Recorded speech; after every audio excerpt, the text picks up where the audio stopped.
আসসালামু আলাইকুম। প্রিয় চাকরি প্রত্যাশী ভাই বোনেরা, সবাইকে স্বাগতম।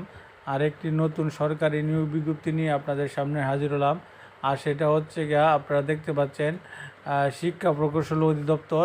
তো শিক্ষা প্রকৌশল অধিদপ্তর তারা কিন্তু 11ই মার্চ অর্থাৎ 12ই মার্চ দৈনিক আমার দেশ পত্রিকার মাধ্যমে তারা একটা সংশোধিত নিয়োগ বিজ্ঞপ্তি প্রকাশ করছে। এই দেখতে পাচ্ছেন আপনারা সংশোধিত নিয়োগ বিজ্ঞপ্তি। তো এই নিয়োগ বিজ্ঞপ্তিটা হচ্ছে গিয়ে আপনার টোটাল 187 জনের একটা নিয়োগ বিজ্ঞপ্তি।